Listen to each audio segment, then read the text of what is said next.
Olá, começa agora mais um Informe-se direto dos estúdios da Unisa Digital. Hoje conversaremos sobre um dos grandes males que tem afligido grande parte da humanidade, síndrome do pânico. E para isso recebemos a psicóloga, a professora Renata. Renata Homem de Melo é especializada em psicopedagogia pela Universidade Ibirapuera e possui mestrado em psicologia. Atualmente é psicóloga da Brasil Saúde, coordenadora, docente e orientadora de monografia do curso de pós-graduação Lato Sensu, Psicologia Organizacional da Unisa. Obrigada pela presença, professora. Eu que agradeço, Rosângela. Para começar, o que é síndrome do pânico? Síndrome do pânico é um transtorno de ansiedade, porque o principal ponto aí é uma crise aguda de ansiedade, onde a pessoa ela não tem o controle. Então, ela é invadida por uma sensação ansiosa e ela não consegue controlar e normalmente tem um medo associado, tem pensamentos ruins e não tem um objeto específico, acontece do nada. E quais os sintomas?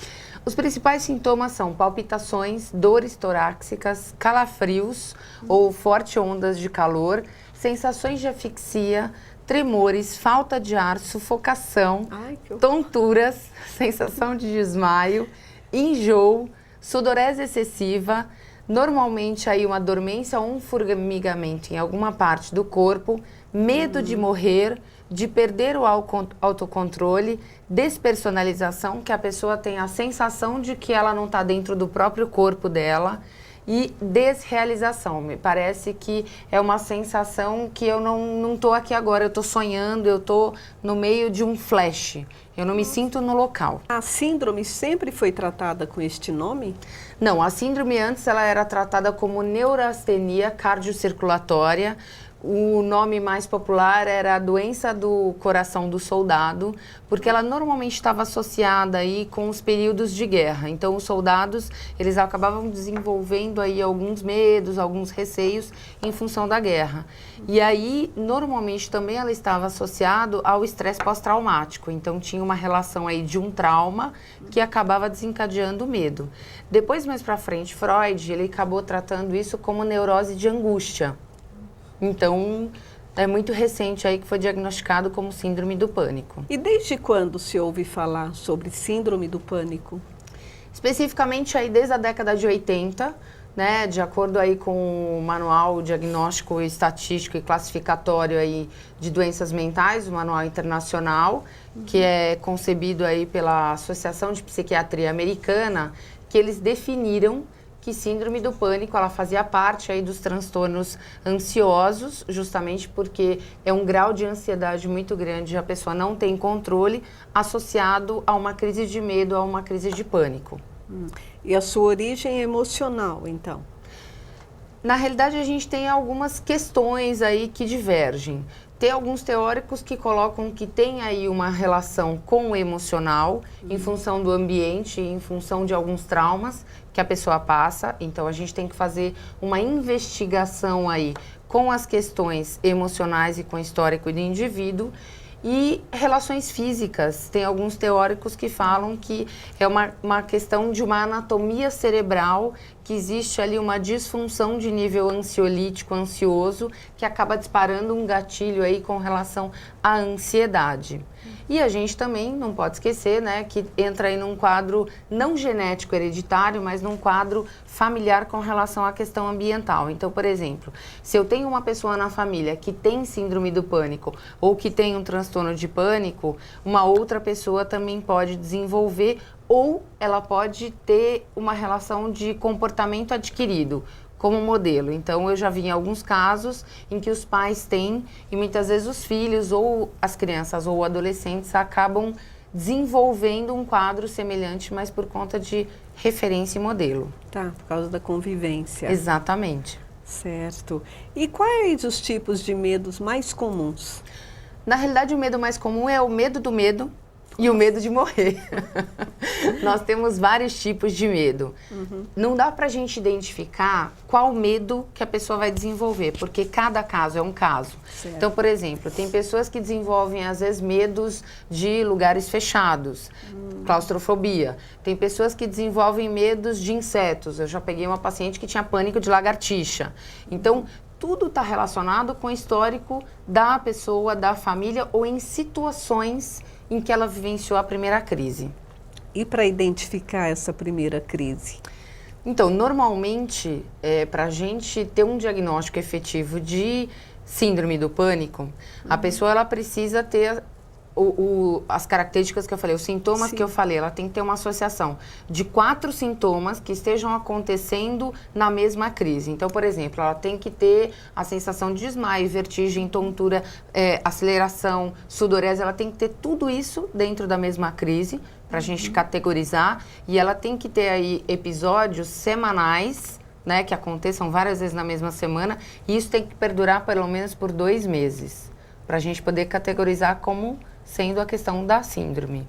E geralmente as pessoas têm noção dessa síndrome ou pode parecer normal devido a algum tipo de situação que ela esteja enfrentando?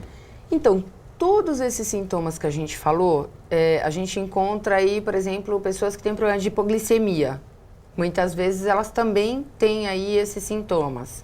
Pessoas que fazem uso aí de drogas, muitas vezes também elas têm esses sintomas. Então, a gente percebe que a síndrome do pânico, para ser diagnosticada e para o paciente chegar até um tratamento efetivo, demora em média aí de 2 a 7 anos. Justamente porque ele passa muitas vezes por várias vezes no pronto-socorro com algumas crises agudas. Então, por exemplo, tem gente que relata, né, tem pacientes que relatam que começou com uma cãibra no estômago, eu tinha uma sensação ruim, eu tinha uma dor de barriga e aquilo foi evoluindo para uma taquicardia, foi evoluindo para uma tontura e aí eu fui parar no hospital porque eu achei que eu estava tendo um ataque cardíaco.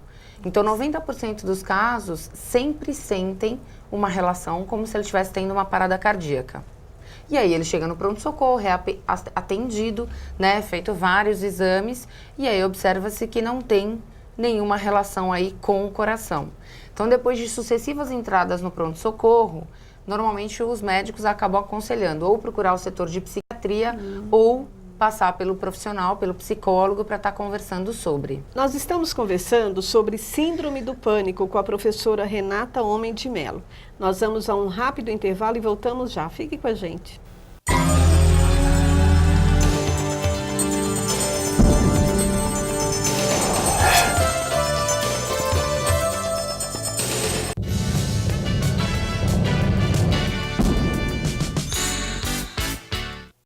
Um grupo de alunos do curso de Biologia da Unisa foi até o Parque da Barragem, na zona sul de São Paulo, para a 5ª edição do Abraço Guarapiranga e participou de atividades educativas e culturais. Vieram mais alunos esse ano, nós conseguimos envolver mais alunos, alunos que vieram da Zona Norte, alunos que vieram de muito distante, e isso é muito bacana. Eles vieram livremente participar disso, participar dessa ação, tiveram o tempo todo fazendo as atividades em interação com a comunidade, também, mais uma vez, com crianças, com adolescentes, com adultos, todo mundo passou lá pela tenda e não deixou de olhar, de perguntar.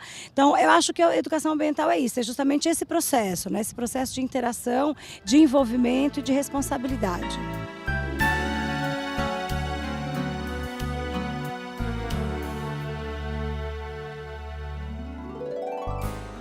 O evento promove um abraço simbólico na represa, como forma de protesto à degradação das áreas de mananciais e tenta conscientizar sobre a importância da preservação do meio ambiente. A gente tem que ir aos poucos ir conscientizando e a população, tendo essa consciência, ela mesma vai vindo para o lado mais saudável, que é da bicicleta, que é a preservação do meio ambiente, a conscientização da preservação da água, da economia da água, que é muito importante, porque são recursos que não são mais, elas são renováveis, mas ela acaba. Pensando nisto, a Unisa montou uma tenda interativa, na qual crianças e adolescentes que estavam no evento participaram de oficinas e jogos didáticos oferecidos pelos alunos. É importante que cada vez mais a gente tenha universitários e também crianças e educação ambiental e formação ambiental a cada dia na cidade de São Paulo.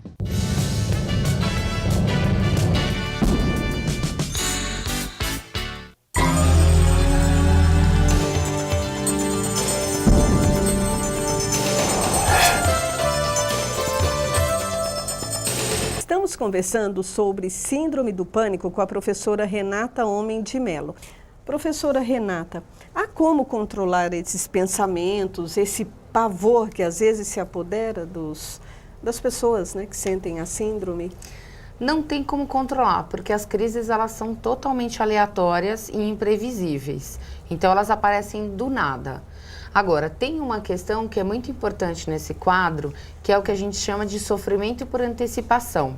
O paciente ele fica preocupado o tempo inteiro em que momento, em que situação vai disparar outra crise ou em que momento que ele vai ter o medo, o pânico e em que situação. Então, isso acaba sendo um quadro específico de sofrimento por antecipação e isso gera mais ansiedade. E existem alguns sintomas mais leves? Na realidade, na síndrome do pânico, não tem como a gente categorizar como sintomas leves. Normalmente, assim, o primeiro passo é uma crise aguda de ansiedade. Então, a gente pode falar que uma ansiedade extrema gera um sintoma mais leve, mas com o passar do tempo e as crises aumentando, os sintomas eles vão se agravando, então eles deixam de ser leves e, assim, segunda, terceira crise a gente já coloca como um quadro mais pesado mesmo, porque a pessoa não aguenta. E existem ambientes que propiciam essa síndrome? Na realidade, não é o ambiente que acaba propiciando, mas existe toda uma relação que o paciente faz, que a pessoa faz quando ela tem a crise, em que local eu tive a crise. Então, por exemplo, se eu estava dirigindo, pegando a estrada que eu estava indo viajar, e a primeira crise foi pegando a estrada, então eu vou evitar percursos longos, vou evitar dirigir na estrada. Se eu estava passando por dentro de um túnel, eu não passo mais em túnel. Se eu estava dentro de um elevador, então eu vou evitar. Então, existe uma associação de onde foi desencadeada a primeira crise e o ambiente acaba tendo uma privação da pessoa em estar frequentando esses ambientes. Então, não é o ambiente que dispare, sim a crise que acabou sendo associada àquele ambiente. E quais as causas desses transtornos? Então, não existe uma causa específica. O que a gente observa, assim, os pacientes que têm síndrome do pânico são pessoas que têm uma relação aí de terem ao longo da vida, desde crianças, desde bebê, alguns episódios. Então, a gente observa que são pessoas que tiveram, às vezes, problemas no nascimento, ou que foi um parto muito demorado e que isso gerou uma ansiedade, ou que passou por uma internação, por uma cirurgia já desde bebê recente, e que ao longo da vida tiveram algumas situações de medo iminente, de pânico muito grande. E essas manifestações são diferentes em homens e em mulheres? Não, a manifestação ela é totalmente igual, a síndrome ela evolui da mesma forma.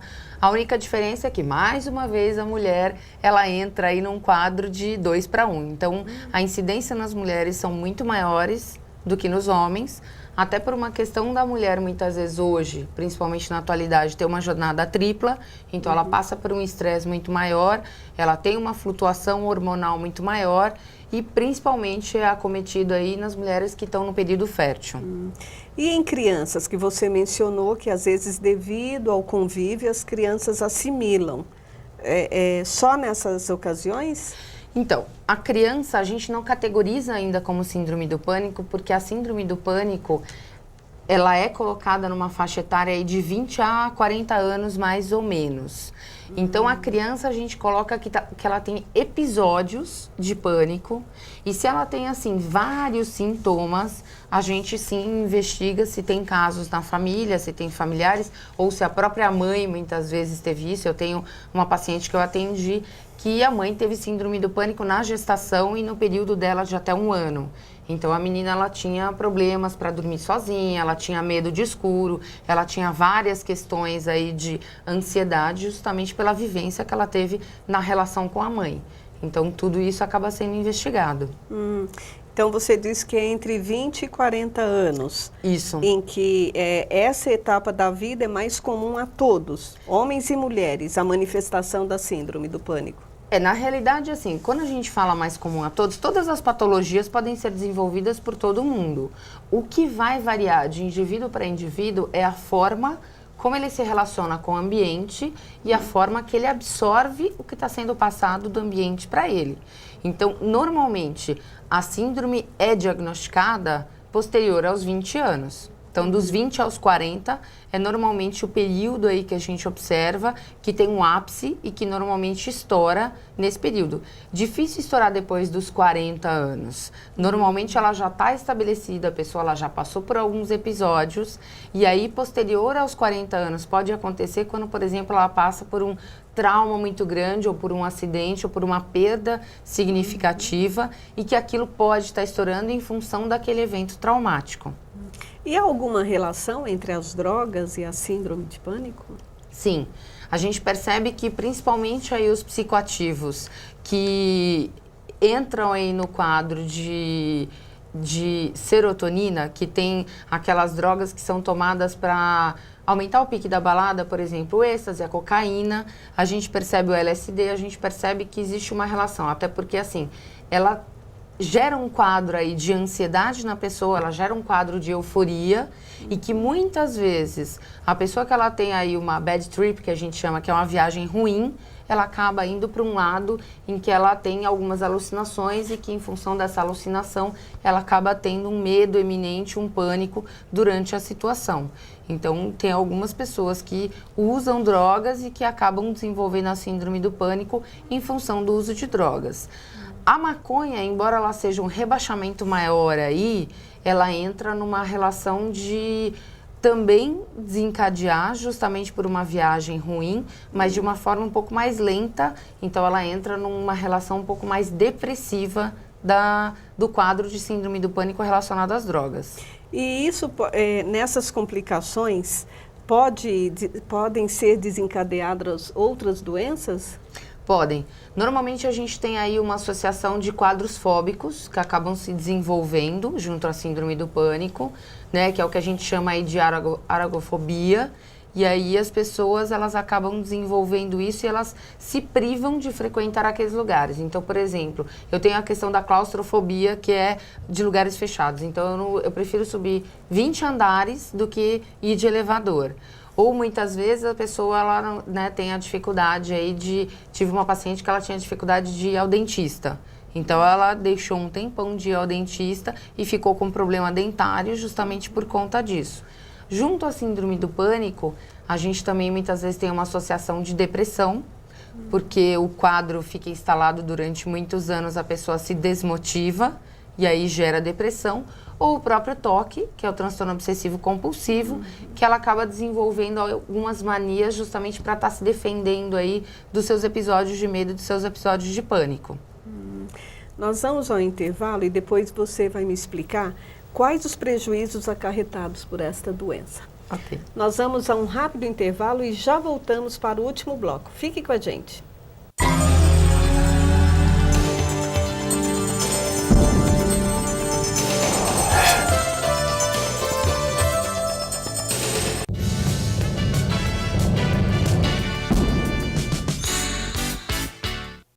Um grupo de alunos do curso de Biologia da Unisa foi até o Parque da Barragem, na zona sul de São Paulo, para a 5ª edição do Abraço Guarapiranga e participou de atividades educativas e culturais. Vieram mais alunos esse ano, nós conseguimos envolver mais alunos, alunos que vieram da Zona Norte, alunos que vieram de muito distante, e isso é muito bacana. Eles vieram livremente participar disso, participar dessa ação, tiveram o tempo todo fazendo as atividades em interação com a comunidade, também, mais uma vez, com crianças, com adolescentes, com adultos, todo mundo passou lá pela tenda e não deixou de olhar, de perguntar.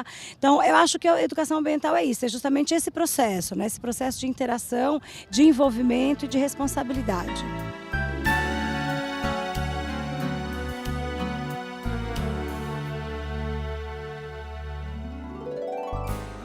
O evento promove um abraço simbólico na represa, como forma de protesto à degradação das áreas de mananciais e tenta conscientizar sobre a importância da preservação do meio ambiente. A gente tem que ir aos poucos ir conscientizando e a população, tendo essa consciência, ela mesma vai vindo para o lado mais saudável, que é da bicicleta, que é a preservação do meio ambiente, a conscientização da preservação da água, da economia da água, que é muito importante, porque são recursos que não são mais, elas são renováveis, mas ela acaba. Pensando nisto, a Unisa montou uma tenda interativa, na qual crianças e adolescentes que estavam no evento participaram de oficinas e jogos didáticos oferecidos pelos alunos. É importante que cada vez mais a gente tenha universitários e também crianças e educação ambiental e formação ambiental a cada dia na cidade de São Paulo.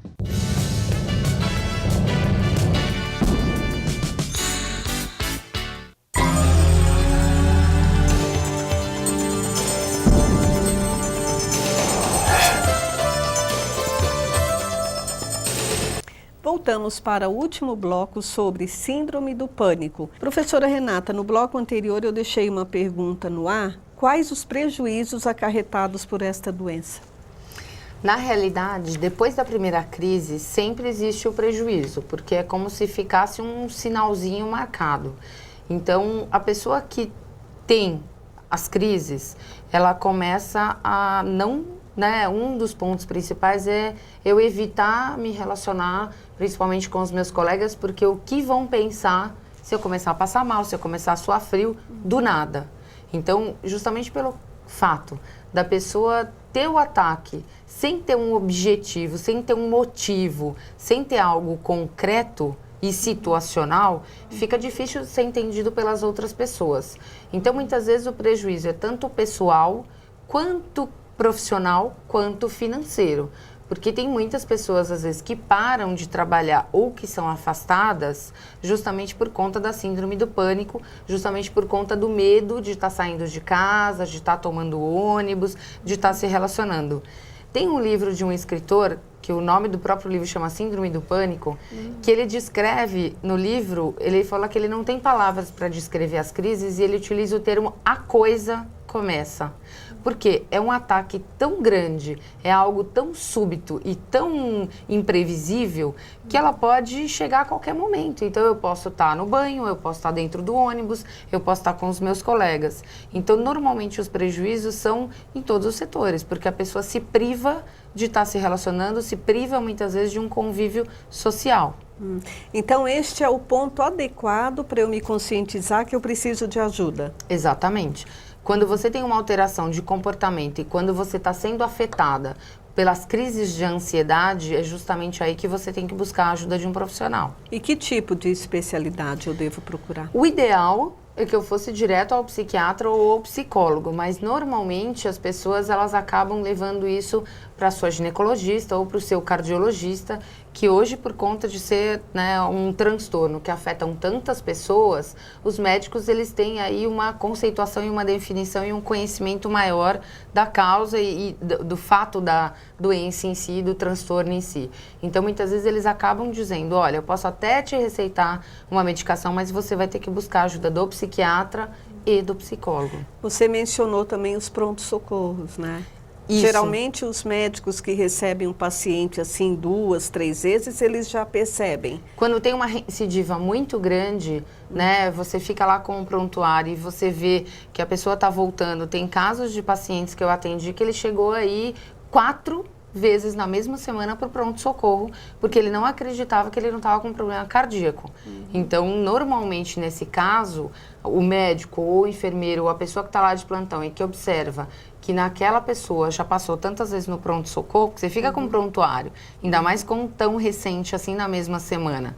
Então, normalmente ele fala, olha, eu acho que você vai ter que buscar uma ajuda psicológica porque essa alteração está sendo emocional.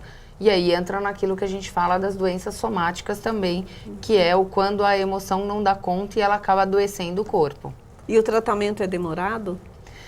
Então, cada caso é um caso, porque eu já peguei pacientes que tinham síndrome do pânico há 10 anos, como eu já peguei pacientes que tinham síndrome do pânico há 1 ano ou que tiveram várias crises sucessivas no período de 6 meses. Normalmente aí é de 6 meses a 1 ano, mas com casos mais severos, casos mais graves, a gente pode chegar até um tratamento de 5 anos. E o que envolve o tratamento dessa síndrome? Envolve a medicação, justamente para o alívio dos sintomas, que a gente utiliza aí, dependendo do caso, ou os antidepressivos ou os ansiolíticos, e a terapia, que é o fato da gente estar trabalhando aí justamente com toda uma conscientização, uma reestruturação e uma reprogramação desse paciente com relação às atitudes e aos comportamentos que ele tem na vida no dia a dia dele. E quem vai determinar que a terapia e os medicamentos devem caminhar juntos? O psiquiatra e o psicólogo. Normalmente são eles que acabam determinando isso. É difícil alguém só da área de saúde, o médico, o enfermeiro, tá organizando isso. Até porque, assim, a melhor efetiva do tratamento precisa das duas especialidades. Porque o psicólogo não pode medicar e o psiquiatra não pode atender, né? O ideal é que cada um, né, entre em conjunto aí e atue em conjunto dentro da sua especialidade. Mas depois de quanto tempo, mais ou menos? Algumas consultas ou na primeira consulta já é feito o encaminhamento? Normalmente, na primeira consulta, a gente já encaminha, né? Quantas vezes por semana a pessoa precisa.